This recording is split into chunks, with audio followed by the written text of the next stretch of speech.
मैं खाकी हूँ, दिन हूँ रात हूँ सांझ वाली बाती हूँ मैं खाकी हूँ. आता पोलीस पण माणूसच असतो ना, त्यालाही मन असतं, त्यालाही हृदय असतं. राजकारणात तर सगळेच नांगरे घोडे राजकारणातच आहेत म्हटलं. माधवन म्हणजे अजब रसायन होतं. मी त्याचा रूम पार्टनर होतो. त्याच्या सायकलवरनं मी मेसला जायचो. थोडंसं डोक्यात रोमॅन्टिक विचार कधी कधी असायचे. कधी रोज डेच्या दिवशी व्यक्त करण्याचा प्रयत्न पण केला. पण मुलीला पाहायला गेलो त्याला ऍक्च्युली मी आणि माझा बॅचमेट दोघं होतो. तिचं कन्फ्युजन झालं की यातला मुलगा कोण आहे. कारण हे निश्चित माहित होतं की ताज आपलं समाधीस्थळ होणार आहे. कारण आपल्याला तिथं डेथ फेस करावी लागणार आहे. उंच पुरे असे दांडगे शिवसैनिक. आपला वडील बाप मेल्यानंतर जशा पद्धतीनं रडतात तसे धाय मोकलून त्याला रडत होते. यातला एकही मेसेज माझा नाहीये. अशी माझ्या नावाने पेजेस बनवलेली होती. ती मी सगळी डिलीट करून घेतली. आपला मराठी झेंडा खूप मोठ्या प्रमाणावर दिल्लीत आता फडकतो आहे. कभी आहट हूँ, कभी चोटिल हूँ और कभी तिरंगे में लिपटी रोती सिसकती छाती हूँ मैं खाकी. नमस्कार, मी पंकज दळवी. लोकसत्ता.com वरती आपलं स्वागत. आपण या गप्पांच्या सदरांमध्ये वेगवेगळ्या क्षेत्रातल्या मान्यवरांशी गप्पा मारतो, त्यांच्याशी मनमोकळेपणे संवाद साधण्याचा प्रयत्न करतो. खरं तर पोलीस म्हटलं की त्यांना भेटल्यावरती छातीत धडकी भरते. पण आज आपल्यासोबत एक अशी व्यक्ती आहे की त्याला भेटल्यावरती आपण त्यांच्या प्रेमात पडतो. खरं तर त्यांच्या बोलण्याच्या, त्यांच्या वागण्याच्या, त्यांच्या वक्तृत्वाच्या, त्यांच्या कर्तृत्वाच्या. आपल्यासोबत आहेत विश्वास नागरे पाटील. सर, स्वागत आहे तुमचं. मुंबईसारख्या शहराची तुम्ही सध्या कायदा आणि सुव्यवस्था ही संपूर्ण जबाबदारी तुमच्या खांद्यावरती आहे. पण सर, आपण सुरुवात थोडीशी एका हळव्या मुद्द्यापासून करणार आहोत. पोलीस म्हटलं की जसं पोलिसी खाक्या असतो किंवा एक असा राकट माणूस किंवा पोलीस म्हणलं लोक घाबरतात. नाशिकचे पोलीस आयुक्त म्हणून तुम्ही जेव्हा पदभार सोडलात किंवा तुमची बदली झाली तुम्ही खूप हळवे झाला होता. या हळव्या विश्वास नागरे पाटलांविषयी काय सांगाल तुम्ही? ॲक्च्युली पंकज, पहिल्यांदा तर धन्यवाद की लोकसत्तेच्या डिजिटल प्लॅटफॉर्मवरनं विशेषतः युवा वर्गाशी आणि सगळ्यांशी संवाद साधण्याची तू संधी दिलीस. आता पोलीस पण माणूसच असतो ना, त्यालाही मन असतं, त्यालाही हृदय असतं. तोही ज्या ठिकाणी त्याचं पोस्टिंग होतं ते फक्त पोलिसिंग करण्यासाठी होत नसतं, तर जनसामान्याच्या सेवेसाठी होत असतं. लहान मुलं, महिला, वृद्ध व्यक्ती, सगळे तळागाळातले वर्ग हे त्याच्याशी खूप अटॅच होत असतात. त्याच्या भावनिक गरजासुद्धा त्यांच्याशी कनेक्ट होत असतात, कारण त्यांच्या सेवेसाठी त्याची नेमणूक होत असते. आमच्या खांद्यावर IPS असेल किंवा MPOSE असेल, त्यातलं S किंवा से स्टँड्स फॉर सर्व्हिस, सेवा. त्यामुळे मी सेवक म्हणून जात असतो आणि त्यावेळेला अडीअडचणीतली लोक, रक्त आणि अश्रू घेऊन येणारी लोक, त्यांच्याशी एक कनेक्ट होत असतो. अनेक वेळेला ते ऋणानुबंध हृदयापर्यंत जातात.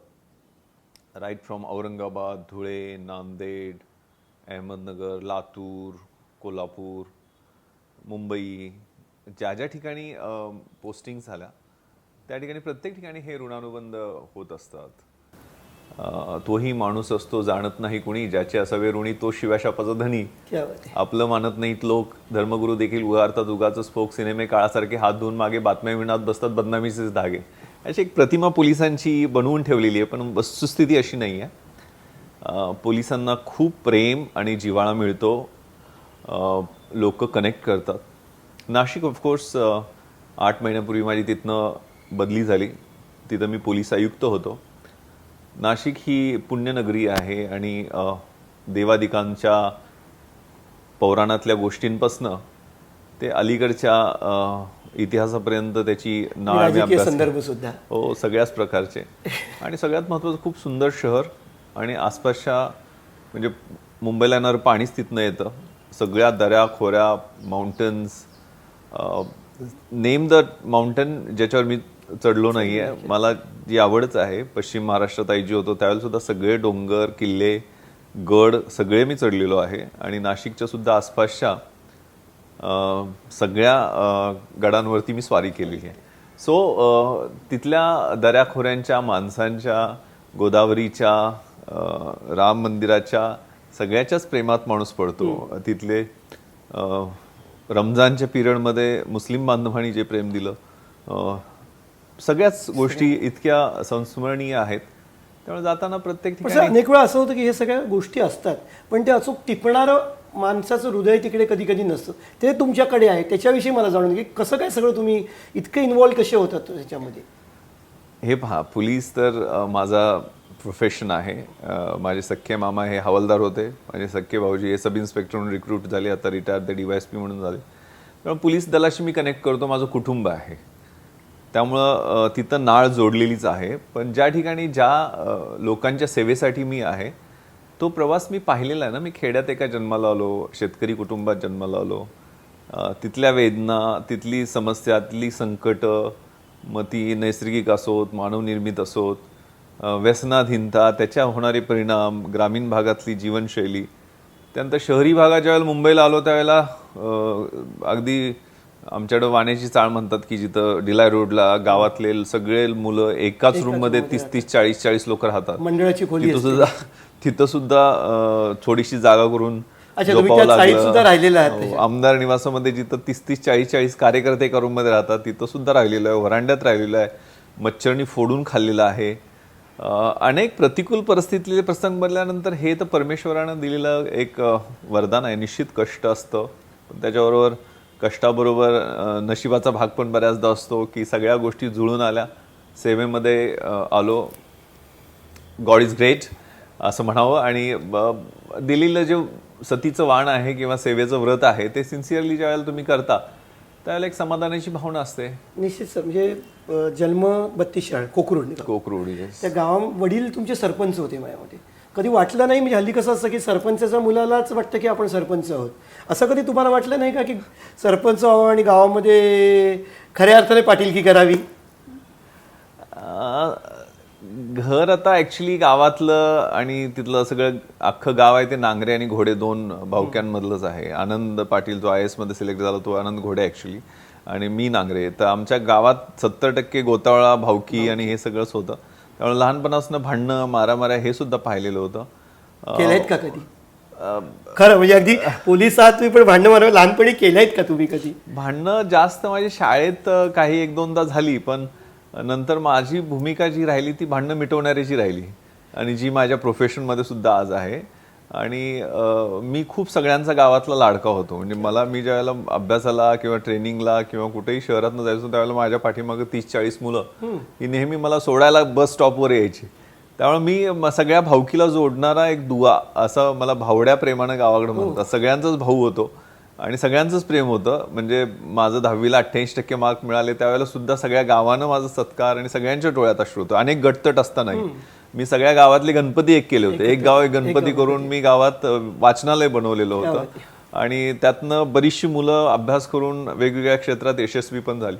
त्यामुळे मी कनेक्टिंग होतो. मला वाटत नाही की मी भांडणाच्या जास्त ओरिएंटेशनला होतो. निश्चितपणे बदमाश आणि जे काही अपप्रवृत्ती असतात त्याच्याविरुद्ध माझा त्रागा असतो, चीड असते, राग असतो, संताप असतो. पण ओव्हरऑल त्यात सुद्धा गुन्हेगार कसा मुख्य प्रवाहात येईल, तो सुधारेल कसा, हा करेक्शनल ॲटिट्यूड मला वाटतंय पहिल्यापासून घरात ग्रूम झालेला आहे. माझे वडील जरी सरपंच आपण म्हटलात किंवा नंतर सभापती पण होते पंचायत समितीला, तर अत्यंत निस्वार्थी आबा. म्हणजे मी पोलीस स्टेशनची एक एंट्री सांगतो की माझं सिलेक्शन झाल्यानंतर मी लातूरला SP असताना एका इन्स्पेक्टरने एंट्री पोलीस स्टेशनमध्ये केलेली आहे कोकरूड गावातले, आणि मी आता इन्स्पेक्शन करायला IG म्हणून माझ्याच गावात गेलो होतो.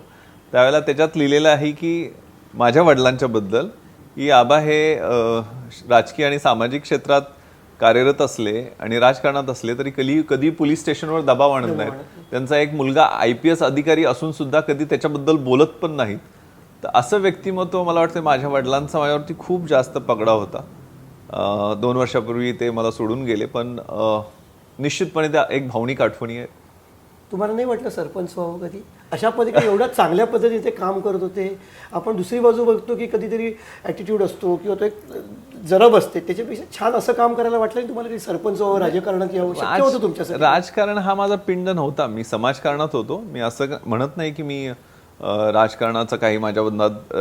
राजकारण हे अतिशय महत्त्वाचं आहे. लोकशाही व्यवस्थेमधलं सगळ्यात महत्त्वाचं कुठलं क्षेत्र असेल तर ते राजकारण आहे. पण पिंड असतो माणसाचा. मी सामाजिक कामात होतो. मी अगदी कॉलेजला असताना शिवजयंती मोठ्या प्रमाणावर गावात केलेली आहे. अनेक व्याख्यानमाला मी गावात घेतलेले आहेत. पण ते राजकीय माझा परिप्रेक्ष्य जो आहे तो सामाजिक पिंडच असल्यामुळे मी व्याख्यानमालेच्या माध्यमातून, गणपती मंडळाच्या माध्यमातून अशा कार्यक्रम उत्सवाच्या माध्यमातून मी अगदी पुस्तकांचं प्रदर्शनसुद्धा गावात भरवलेलं होतं. सिव्हिल सर्व्हिसेसची तयारी हे माझ्या मनात लहानपणापासून होतं की राजकारणात तर सगळेच नांगरे घोडे राजकारणातच आहेत म्हटलं, तर आपण आपल्या सिव्हिल सर्व्हिसेसमध्ये गेलो, अधिकारी झालो, तर तो वेगळा आपला ठसा आपण गावात उमटवू शकू, स्वतःचं व्यक्तिमत्व त्या पद्धतीनं घडवू शकू, हा मला वाटतं माझा पिंड असावा. कॉलेजमध्ये असताना कोल्हापूरला होतात तुम्ही, तेव्हा तुम्ही तुमचा एक रूममेट होता, खूप प्रसिद्ध अभिनेता तुमचा रूममेट होता. काय सांगाल त्याचं नाव काय, आणि तुम्ही हँडसम की तो हँडसम, अशी कधी स्पर्धा असायची का तुमच्यामध्ये? अरे एनी टाइम तो म्हणजे आता सुपरस्टार आहे आर माधवन, आणि मनानं पण तेवढाच चांगला, शरीरानं एकदम तगडा. मी त्याचा रूम पार्टनर होतो, पण माझं दुर्दैव आहे की आमच्यात थोडेसे स्वच्छतेवरनं वाद झाले आणि मी मग दुसऱ्या रूममध्ये गेलो, ते माझं दुर्दैव मी मानतो. पण त्याच्या सायकलवरनं मी मेसला जायचो आणि मला सगळं इंग्रजी पहिल्यापासून खूप व्यवस्थितपणे त्यांनी शिकवण्याचा प्रयत्न केला. त्याचे हात एवढे तगडे होते की त्याला पंजा लढवण्यामध्ये कोल्हापूरच्या पैलवानांना तो भारी पडायचा. हा साऊथ इंडियन, कोलकात्याला राहिलेला, चेन्नईला राहिलेला, पण माधवन म्हणजे अजब रसायन होतं त्याचा. एक जस्ट मिनिट नावाचा कार्यक्रम पण मला आठवतो, एक मिनिटं सगळ्यांना बोलायला लावायचा, उच्चार इंग्रजीचे खूप चांगल्या पद्धतीने शिकवायचा. कुणी काही आहे माद्या, तुझ्या घरावरनं काय इंग्रजांचं विमान गेलं होतं का, असे रिमार्क्स जरी आम्ही दिले त्याला तरी तो माद्याच, कोल्हापुरात त्याला माद्या म्हणायचे सगळे. पण अतिशय पॉलिश्ड आणि अतिशय सॉफिस्टिकेटेड असं त्याचं व्यक्तिमत्व. मला वाटतं तो NCCच्या माध्यमातनं यूथ एक्सचेंजमधनं जपानला पण त्यावेळेला गेलेला होता. त्यावेळेलाच त्याचे पंख असे उड्डाण घेताना दिसायचे की तो भविष्यकाळात खूप यशस्वी होणार, यात काही शंका नव्हती.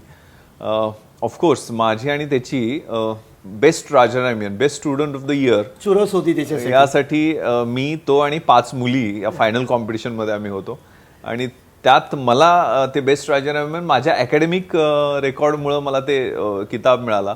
पण मला 100% वाटतं की त्याच्यापेक्षा माझ्यापेक्षा 10 पटीनं माधवन त्याच्यासाठी योग्य होता. पण सर कधी म्हणजे तुम्ही सुद्धा तितकेच छान हँडसम, ते मार माधवन म्हणजे, तर पण कॉलेजमध्ये अशी स्पर्धा होती का, कोणाचा फिमेल फॉलोअर मोठा होता, विश्वास नांगरे पाटलांचा की आर माधवनचा?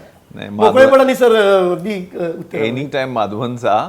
आमचा फिमेल फॉलोअर होऊ शकत नव्हता कारण आम्ही गावाकडचे होतो, आणि गावाकडची टुकार पोरं आणि सगळी हॉस्टेलमधली मुलं आम्ही सगळे एकत्र असायचो. त्यामुळे आम्हाला आमच्याकडे कुणी बघितलं नाही किंवा आम्ही कुणाकडे बघितलं नाही, अशी परिस्थिती कॉलेजच्या दिवसात होती. निश्चितपणे थोडंसं डोक्यात रोमॅन्टिक विचार कधी कधी असायचे, कधी रोज डेच्या दिवशी व्यक्त करण्याचा प्रयत्न पण केला, पण त्याला काय फार रिस्पॉन्स कुठनं मिळाला नाही. त्यामुळे आमचे प्रयत्न नेहमी अयशस्वी झाले त्या क्षेत्रातले. आणि नंतर मग UPSCच्या तयारीच्या वेळेला तर विसरून सगळंच सोडून मग त्या एकाच पुस्तकांच्या प्रेमात पडलो. नशीब प्रेमात पडलो पुस्तकांच्या, नाही तर दुसऱ्या कशाच्या प्रेमात पडलो असतो तर आता या ठिकाणी बसलो नसतो. रिअल लाईफ लव्ह स्टोरी काय आहे तुमची, म्हणजे कसं घडलं, पश्चिम महाराष्ट्र मराठवाडा असा काही गोंधळ तेव्हा झाला होता का, आणि काय सांगाल? ॲक्च्युली मराठवाड्यात माझी पोस्टिंग पहिली झाली प्रोबेशनर म्हणून, आणि अगदी प्रोबेशनचे 7-8 दिवस राहिले होते त्यावेळेला मला माझ्या पत्नीचं स्थळ आलं. एक चांगलं रिकग्नाइज्ड कुटुंब, मुळे फॅमिली आहे जी वेगवेगळ्या क्षेत्रात, औद्योगिक क्षेत्रात, सामाजिक क्षेत्रात, शिक्षण क्षेत्रात अतिशय यशस्वी आहेत. आणि त्यांच्या घरातली फॅमिली, त्यात मुलगी BE कम्प्युटर्स म्हणजे इंजिनिअरिंग गव्हर्मेंट कॉलेजमधनं केलेलं आहे. हे सगळं वेल क्वालिफाईड बघितल्यानंतर मी तो निर्णय घेतला, आणि ज्यावेळेला मुलीला पाहायला गेलो त्यावेळेला ॲक्च्युली मी आणि माझा बॅचमेट दोघं होतो, आणि दोघांनी आम्ही मुलीला पाहताना तिचं कन्फ्युजन झालं की यातला मुलगा कोण आहे, कारण आम्ही बोलण्यात दोघंही कमी पडलो. नंतर दुसऱ्यांदा बघण्याचा कार्यक्रम झाला की एक्झॅक्टली मुलगा कोणता. मग मी थोडंसं फंडे मारले की असं लाईफ असतं, इतक्या बदल्या असतात, असं तसं असतं. म्हटलं की आता मुलगी काही पसंत करेल असं वाटत नाहीये. पण सुदैवानं होकार मिळाला, आणि अतिशय नशीबवान आहे की मला अतिशय चांगली सुसंस्कृत पत्नी तर मिळाली, आणि 2 छोटी गोड मुलं आहेत, आणि एक फॅमिलीचा चौकोन पूर्ण आहे. आणि जो काही स्ट्रेस असतो, तणाव दिवसभरात असतो, कारण अनेक प्रसंगांना रोजचा दिवस रात्रंदिन आम्हा युद्धाचा प्रसंग, अशी परिस्थिती पोलीस दलात होत असते. बऱ्याचदा द्वंद्व निर्माण होतात. त्यावेळेला फॅमिली, कुटुंब आपलं हे खूप मोठं स्ट्रेस बस्टर आहे. आपली मुलं, आपली मुलगीचं स्मित असेल, किंवा मुलाबरोबर खेळणं असेल, किंवा पत्नीबरोबर वॉक असेल, या गोष्टी आपल्या मनातनं तो स्ट्रेस दूर करतात. त्यामुळे घरात ऑफिसमधला स्ट्रेस घेऊन यायचं नाही आहे आणि घरात एकदम डिस्कनेक्ट करायचं हे मी धोरण पहिल्यापासूनच स्वीकारलं. त्यामुळं मी आता 48 वर्षाचा आहे, पण तेवढाच ज्यावेळेला 24 वर्षाचा होतो तेवढाच मेंटली आणि फिजिकली आणि स्पिरिच्युअली, कारण माझं वाचन आणि लिखाण हे नेहमी चालू असतं. आणि मी फक्त पोलीस करत बसत नाही. माझी वेगवेगळी क्षेत्रातली जी काही माणसाच्या मास्लोच्या फिजिकल, मेंटल, स्पिरिच्युअल, अगदी सेल्फ ॲक्च्युलायझेशनपर्यंतचे जे नीड्स असतात त्या शोधण्याचा मी प्रयत्न करतो. पण सर, तुम्ही मगाशी आपण आता मुलाखत सुरू करण्याच्या आधी जेव्हा गप्पा मारत होतो, तुम्ही म्हणाला की 2-2 वर्षाचं तुमचं सगळे संसार असतात, इकडे जावं लागतं, इकडनं तिकडे, तिकडून दुसऱ्या ठिकाणी बदली. तुमच्या पत्नी किंवा मिसेस याच्याकडे कशा पद्धतीने बघतात? कारण काही निश्चित नसतं, उद्या मुंबईत तर उद्या कुठे दुसरीकडे बदली होऊ शकते, तर त्या गोष्टींकडे कसं बघितलं जातं तुमच्या कुटुंबाकडे? कुटुंबात स्ट्रेस असतो, कारण माझ्या मुलांनी गेल्या, आता मुलगा 9वीला आहे, पण 8 शाळा बदललेल्या आहेत. आणि फर्स्ट इयरला मुलगी आहे, तिला तर मी कोल्हापुरात असताना हॉस्टेलला पण ठेवलं होतं. तिच्याही 10 शाळा झालेल्या आहेत. म्हणजे एव्हरी ऑल्टरनेट इयर ती शाळा बदलावी लागते. त्यामुळे मुलांचं निश्चितपणे एक सगळे सवंगडी बदलतात, वातावरण बदलतं, शाळा बदलते, एन्व्हायरमेंट बदलते. मला आठवतं मी लहानपणी जून महिन्यात शाळेत जायचं म्हटलं तरी एकाच शाळेत स्ट्रेस असायचा. तर या मुलांतर नवीन मित्र मैत्रिणी, आणि ते आता टीन एजमध्ये, विशेष करून 9वीत माझा मुलगा आहे, तर त्या टीन एजमध्ये वेगवेगळे ग्रुप झालेले असतात. 5वी पर्यंत ठीक आहे, म्हणजे मुलं लगेच सरमिसळ होऊन जातात. पण या फेजमध्ये, विशेष करून टीन एजमध्ये मुलांना ते सायकोलॉजिकल मेंटल प्रेशर सहन करावे लागतात. त्यामुळं म्हणजे मला आठवतंय तो ठाण्यात शाळेत होता, मुंबईच्या शाळेत होता, औरंगाबादच्या शाळेत होता, कोल्हापूरच्या शाळेत होता, नगरच्या शाळेत होता. सगळ्या शाळा झालेल्या आहेत. आणि 2-2 शाळा, मुंबईतल्या ती तिसरी शाळा आहे, कारण प्रत्येक वेळेला तुम्हाला ऍडमिशन त्याच शाळेत मिळेल ह्याची गॅरंटी नाही आहे. आणि घरात स्वाभाविकपणे मुलांच्यावर प्रेशर असल्यानंतर घरात फॅमिलीवरती प्रेशर असतं. पण I have very good equation with my children. म्हणजे खूप चांगला माझा त्यांच्याशी संवाद आहे आणि I make it a point की त्यांच्याशी मी बोलेल. काही वेळेला मी आमच्या, म्हणजे मला ते बऱ्याचदा भिडे गुरुजी म्हणतात, कारण मी बऱ्याचदा आमच्या वेळेला असं होतं, आमच्या वेळेला तसं होतं. मग आमच्याकडे गावाकडे जायला छत्री पण नसायची, ते पोतं घेऊन आम्ही जायचो, पायात गमबूट सुद्धा नसायचे, खडावा असायच्या. असं लहानपणी सांगितलं, डॅडी गप्प बसा, तुमच्या थिअरीज आत्ता लागू होणार नाहीत. मोबाईल, हे सगळं जे कल्चर आहे त्यांना समजावून सांगण्याचा प्रयत्न करतो, ते ऐकतात. फॉर्च्युनेटली जी कनेक्ट आपली मुलांशी असायला पाहिजे ती संवादाची. आपण जर ते फोर्स किंवा भाषा आपली जर हिंसक बनली किंवा ॲग्रेसिव्ह बनली किंवा डिक्टेटोरियल बनली, तो संवाद तुटतो. त्यामुळे मित्रांसारखं, कारण त्यांना जे वाटतंय ते प्रश्न त्यांनी विचारले पाहिजेत. म्हणजे राईट फ्रॉम, आता माझा मुलगा 14 वर्षाचा आहे, त्याला कुठंतरी पोर्नोग्राफीची चर्चा शाळेत झाली, तर ती सुद्धा त्यांनी माझ्याशी चर्चा केली आणि I explain him in a right way. आणि हे आपण बोललंच पाहिजे, कारण पौगंडावस्थेतल्या मुलांच्या समस्या वेगवेगळ्या आहेत, त्यांच्यावरचे असणारे पिअर प्रेशर्स हे वेगळे आहेत. आणि तो संवाद मला वाटतं खूप महत्त्वाचा आहे. आणि तो कुटुंबातला संवाद बदलत्या परिस्थितीप्रमाणे, की 50 वर्षापूर्वीची परिस्थिती वेगळी होती ना आजची परिस्थिती वेगळी आहे. अजून 10 वर्षांनी येणारी परिस्थिती वेगळी राहणार आहे. आपल्यावर जो इन्फ्लुएन्स आहे तो सोशल मीडियाचा, आता पूर्ण जग एक ग्लोबल विलेज झालेला आहे. त्यामुळे जगाच्या कुठल्याही कोपऱ्यात काही झालं तर त्याचे परिणाम आपल्याला इथं दिसत असतात. सर, तुम्ही आता म्हणाला आपण कुटुंबाविषयी बोलतोय, 2 छान मुलं आहेत, छान मस्त कुटुंब आहे. पण जेव्हा तुम्ही एखाद्या अशा कामगिरीवरती असता, आपण उदाहरण घेऊ 2000 ताजचा हल्ला, मी स्वतः तिकडे होतो, तुम्ही आतमध्ये शिरला तेव्हा ताजच्या इकडे होतो.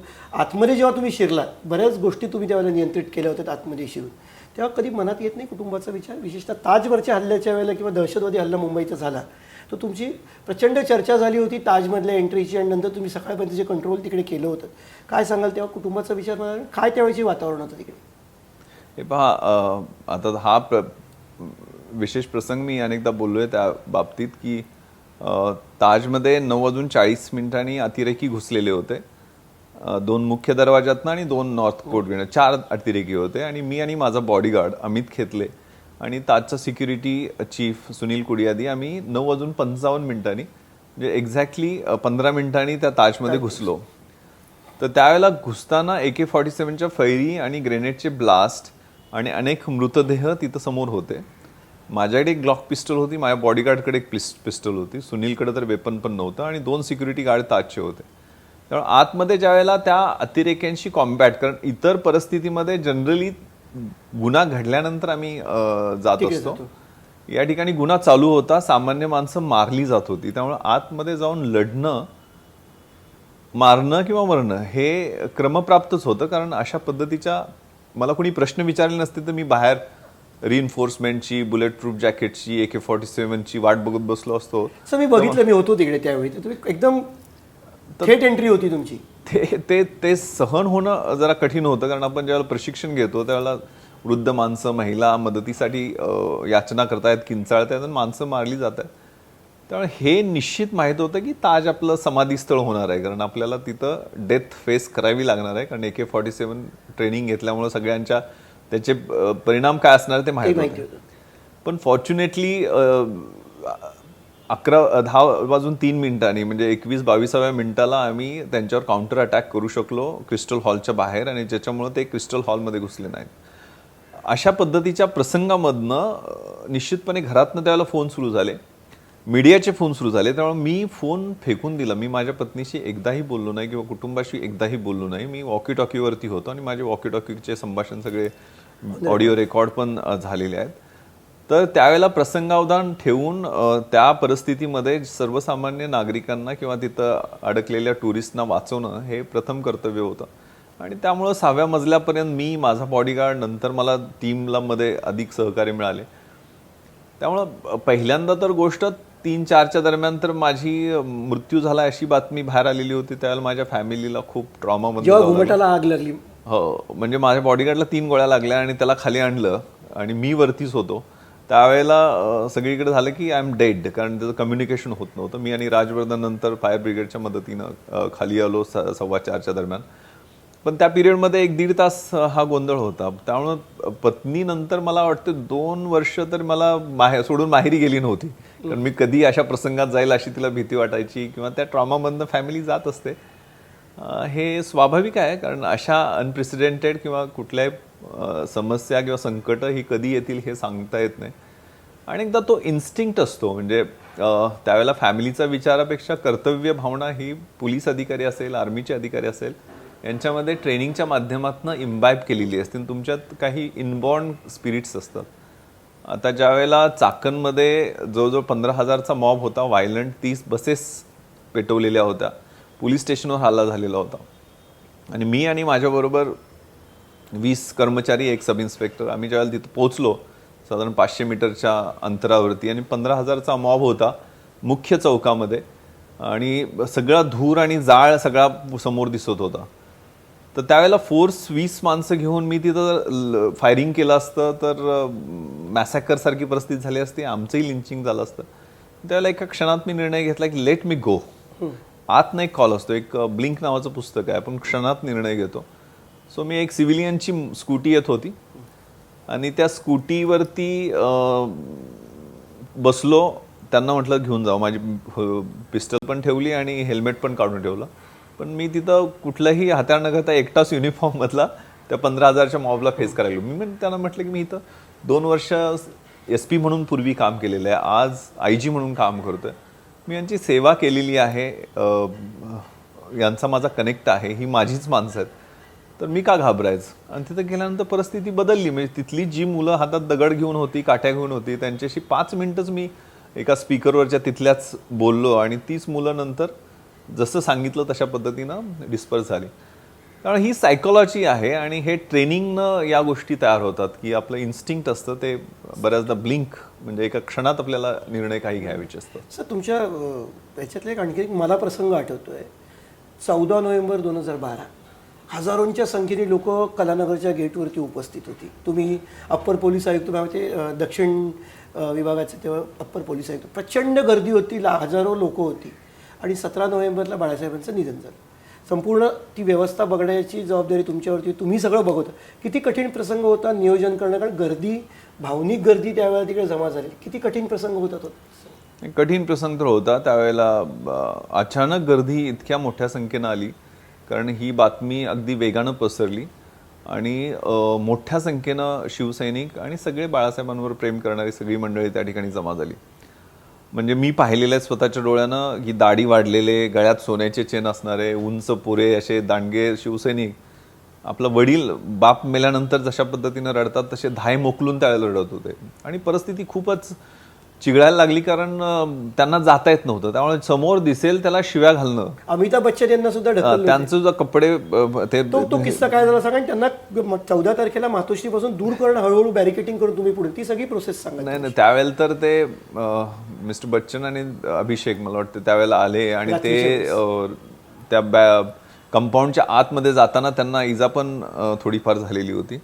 पण ती आदल्या दिवशी ज्यावेळेला रुमर पसरलेली होती, दुसऱ्या दिवशी ज्या वेळेला ही गर्दी आउट ऑफ कंट्रोल जायला लागली आणि अगदी काही दगडफेक पण थोडीफार झाली, चपलं फेकली लोकांनी, त्याला मी एक ट्रिक केली. म्हणजे मला वाटतं तो प्रेझेन्स ऑफ माइंड असेल माझा, की मी महिला कार्यकर्त्या शिवसेनेच्या आणि महिला पोलीस हे पुढं लावले.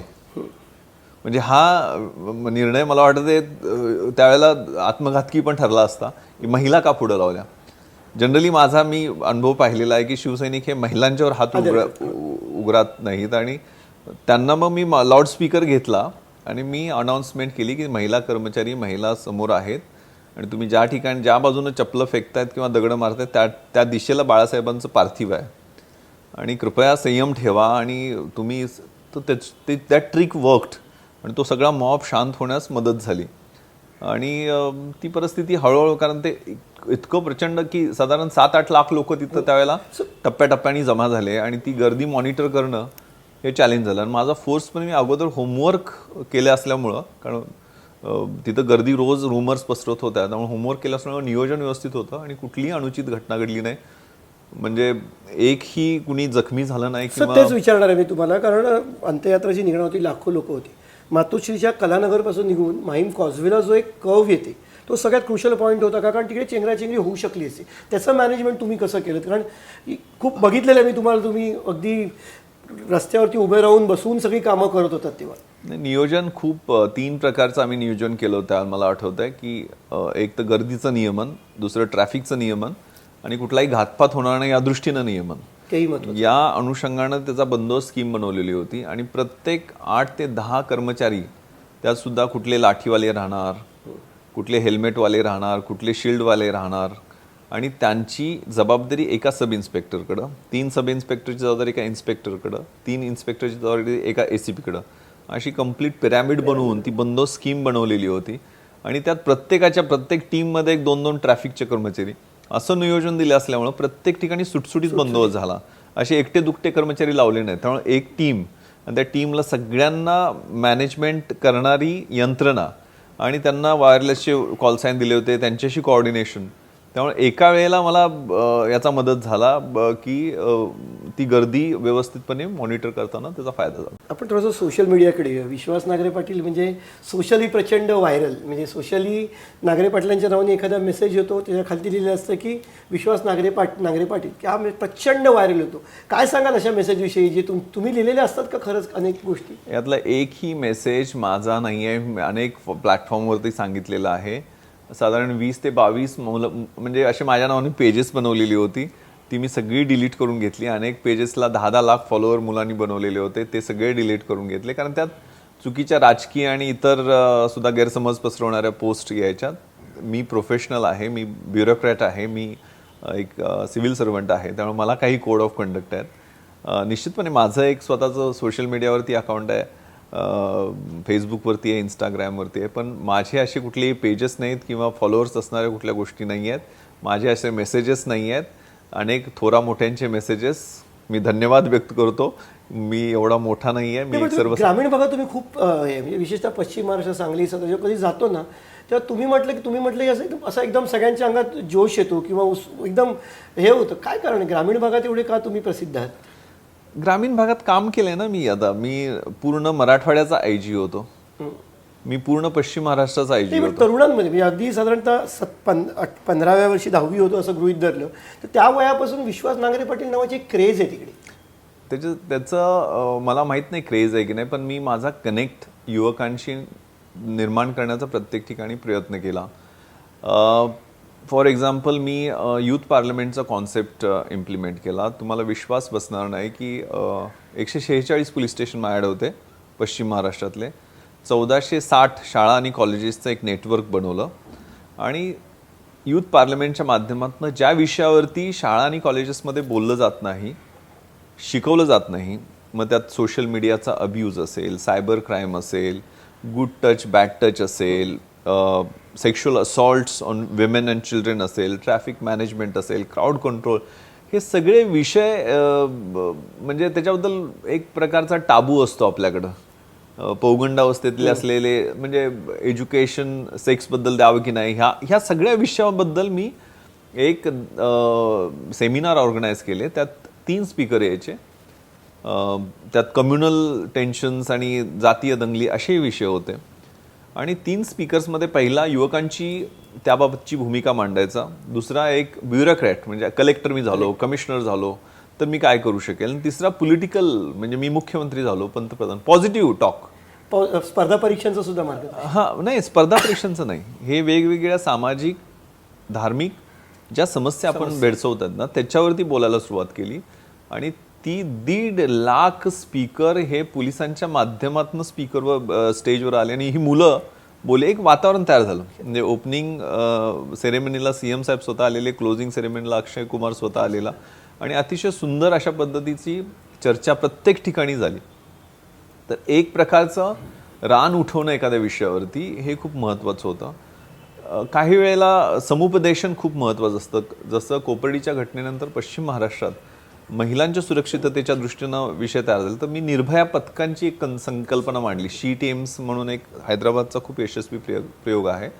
तर त्यात ज्यावेळेला पोलीस हजर असतात त्यावेळेला सुरक्षेचं कवच स्वाभाविक असतं, पण पोलिसांच्या अनुपस्थितीमध्ये ते कवच तयार होण्यासाठी काय करता येईल, तर प्लेन क्लोथमधल्या महिला अधिकारी आणि कर्मचारी छुपे कॅमेरे देऊन आपण पब्लिक प्लेसेस, हॉटस्पॉट निवडले की ज्या ठिकाणी महिलांची वर्दळ, शाळा, कॉलेजेस, पार्क्स, सगळ्या ठिकाणी असे छुप्या व्यवसायातल्या टीम्स लावल्या आणि त्यांनी ते रेकॉर्डिंग केल्यानंतर विहित वेळेत, म्हणजे अगदी एक उदाहरण सांगायचं झालं तर आळंदीला आपल्याला माहिती आहे की घाटावरती हे सगळे असे आंबट शौकीन येतात, हौशे नौशे गोशे, आणि त्याची तक्रारी प्राप्त झाल्यानंतर आमची एक लेडी कॉन्स्टेबल, म्हणजे 30% आता महिला अधिकारी आणि कर्मचारी पोलीस दलामध्ये आहेत, त्यांना प्रोएक्टिव्हली ह्यात कशा पद्धतीने आणता येईल, तर त्यांना जीन्स टी शर्टमध्ये हॅवरसॅक घालून या आमच्या लेडी कॉन्स्टेबल अशा पद्धतीनं पेट्रोलिंगसाठी सोडल्या की त्या सिव्हिलियन मुली वाटाव्यात. मग कुणी असं त्यांना अप्रोच, म्हणजे उदाहरण त्या घाटावरती अप्रोच झालेली रिअल स्टोरी, एक आंबट शौकीन आला, मग तिच्याशी लगट करण्याचा प्रयत्न करू लागला, ते सगळ्या तिच्या कॅमेरामध्ये कैद होत होतं. पाठीमागं माझ्या टीमचे मेंबर्स होते. आणि ज्यावेळेला हे सगळं चल लॉजवरती जाऊ, मोटरसायकल आहे माझ्याकडे, हे सगळं कॉन्व्हर्सेशन रेकॉर्ड झालं. तिनं इशारा केल्यानंतर त्याला पकडला. 24 तासात आपण त्याच्यावरती 354 खाली विनयभंगाखाली चार्जशीट सबमिट केली. 24 तासात संपवला तपास. आणि 12व्या दिवशी कोर्टाने त्याला 2 वर्षाची कैद आणि 5,000 रुपये दंड दिला. अशा अनेक केसेस आपण प्रोएक्टिव्हली केल्या. म्हणजे मला सांगायला थोडंसं चांगलं वाटत नाही आहे, कारण असे पश्चिम महाराष्ट्रात 70,000 युवक आणि त्यात लग्न झालेले सुद्धा 30% होते, असे आपण 110-117 खाली बुक केले. म्हणजे त्यांच्यावर गुन्हे दाखल केले नाहीत, पण त्यांना वॉर्निंग दिल्या. ओरल वॉर्निंग आपल्याला 110-117 खाली देता येते. आणि त्यांना समुपदेशनासाठी पोलीस स्टेशनला बोलवलं. जी मुलं आहेत, टीनेजर आहेत, त्यांना त्यांच्या पालकासह बोलवलं, ते व्हिडिओ रेकॉर्डिंग्स दाखवले. जे लग्न झालेले आहेत त्यांच्या पत्नीसह बोलवलं. म्हणजे पत्नी नवरा काय करतोय हे बघितल्यानंतर घरी गेल्यानंतर आमच्या दंडुक्यापेक्षा तिचं लाटणं जास्त इफेक्टिव्ह राहू शकतं. सर, शेवटचे 3, तुम्हाला वेळ खूप बिझी, शेवटचे 3च प्रश्न आहेत. पहिलं म्हणजे स्पर्धा परीक्षेतल्या मराठी तरुणांना खूप इच्छा असते, खूप तरुणांना थोडं माहिती नसतं नक्की काय करायचं, त्यांच्यासाठी तुम्ही काय सांगाल? नाही, स्पर्धा परीक्षेची माहिती आता नसते असं मराठी मुलांना असं म्हणू शकत नाही, कारण गेल्या 15-20 वर्षामध्ये एक प्रकारचं वातावरण महाराष्ट्रात तयार झालेलं आहे. खूप मोठ्या संख्येनं मराठी मुलं सिव्हिल सर्व्हिसेसमध्ये यशस्वी होताना दिसत आहेत. हा आकडा जवळजवळ 100च्या वर दरवर्षी सिव्हिल सर्व्हिसेस, UPSC मधनं IAS, IPS आणि अलाइड सर्व्हिसेस 27 प्रकारच्या आहेत, त्यामध्ये यशस्वी होताना ही मुलं दिसत आहेत. आपला मराठी झेंडा खूप मोठ्या प्रमाणावर दिल्लीत आता फडकतो आहे. प्रत्येक राज्यामध्ये आपले IAS, IPS अधिकारी आता भेटतात. पूर्वी अशी परिस्थिती नव्हती. MPSC मध्ये ऑफकोर्स महाराष्ट्रातलीच मुलं असतात आणि इतर सिव्हिल सर्व्हिसेसमध्ये विशेषतः bank recruitment, railway recruitment, paramilitary फोर्सेसच्या असिस्टंट कमांडंटच्या ह्याच्यात सुद्धा आपला टक्का वाढताना दिसतोय.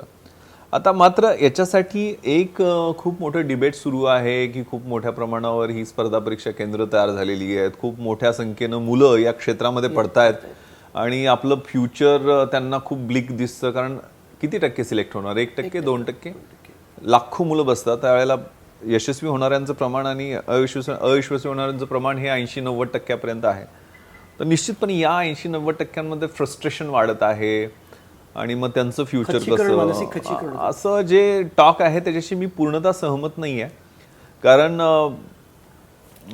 फक्त मजा करायला आणि स्टेटस दाखवायला गावाकडचा मोठा जमीनदार, जहागीरदार, पाटील आहे त्याचा मुलगा येऊन जर तयारी करत असेल आणि शायनिंग मारून काय होत असेल तर त्याला त्याच्याशी मी सहमत नाही. पण जी जाऊन मुलं येऊन अभ्यास करतात, अभ्यास कुठला असतो सिव्हिल सर्व्हिसेससाठी? तुमची हिस्ट्री काय आहे, तुमचं पॉलिटिकल सिस्टम काय आहे, तुमची इकॉनॉमी कशी आहे, तुमच्या मेंटल कॅपॅबिलिटीज कशा आहेत, तुमचा इथिक्स आणि मोरॅलिटी हा एक सब्जेक्ट शिकवला जातो किंवा अभ्यास त्याचा करावा लागतो. करंट इव्हेंट्सचा तुम्हाला दांडगा अभ्यास करावा लागतो. सायन्समधल्या सगळ्या फॅकल्टीज, टेक्नॉलॉजी, लेटेस्ट सगळे विषय, हे सगळे तुम्ही 2-1 वर्ष अभ्यास केल्यानंतर तुम्ही तयार होता. म्हणजे मानसिकदृष्ट्या जसं इस्रायलमध्ये आर्मीचं ट्रेनिंग दिल्यानंतर प्रत्येक माणूस अशा इमर्जन्सीजला फेस करण्यासाठी तयार होतो, तसं तुम्हाला समाज जीवनातले सगळे विषय या 2 वर्षात 3 वर्षात अभ्यास केल्यानंतर तोच मुलगा जर पुन्हा शिक्षक होऊन गावाकडे गेला, म्हणजे समजा माझं सिव्हिल सर्व्हिसेसमध्ये सिलेक्शन झालं नाही पण मी शिकवायला लागलो कुठंतरी, तर मला इतक्या सगळ्या विषयांची डेप्थ आहे ती विद्यार्थ्याला मी शिकवताना खूप वेगळ्या पद्धतीने सांगू शकतो. मला सिस्टम सगळी माहीत झाली ना, मला घटनेतल्या तरतुदी, कायदा म्हणजे काय असतो, या सगळ्या गोष्टी मला माहीत झाल्या. शेतकरी एखादा होतो, माझा सक्का भाऊ जिल्हा परिषद मेंबर, ग्रामपंचायतीचा मेंबर, तो दिल्लीपर्यंत वाजीरामच्या क्लासपर्यंत होता पण त्याचं सिलेक्शन झालं नाही. सक्का भाऊ तो आता गावाकडे व्यवस्थितपणे समाजकारण, शेती आणि व्यवस्थितपणे करतो. अनेक माझे मित्र आहेत, संतोष पाटील आहे, तो खूप चांगला हॉटेलियर झालेला आहे. ज्यांचं सिलेक्शन झालेलं नाही पण त्यांनी स्पर्धा परीक्षेचे हे टक्के, टोनपे, संघर्ष, अडचणी, रोजची वेगळी परिस्थिती पाहिलेली आहे ना, त्याच्या दृष्टीनं हे एक ब्लेसिंग इन डिस्गाईज आहे आणि अतिशय चांगल्या पद्धतीने तो जीवनात उभा राहू शकतो. त्यामुळे पॉझिटिव्ह वेनेकडे पाहायचं आहे. सगळ्यांचं सिलेक्शन तर होणार नाही आहे. सर, शेवटी जातात एक महत्त्वाचा प्रश्न, काय म्हणते मुंबईची कायदा सुव्यवस्था सध्या? सगळं व्यवस्थित काय सांगाल त्याच्याविषयी? मुंबईची कायदा आणि सुव्यवस्थेची जबाबदारी पाहताना सगळ्यात महत्त्वाची काळजी वाटते ते कर्मचाऱ्यांची. जे कर्मचारी रस्त्यावरती उभा राहून 24-24 तास ड्युटी करतात, त्यांची मानसिकता आणि त्यांच्या गरजा आणि त्यांची आरोग्य सांभाळण्याची जबाबदारी आमची आहे.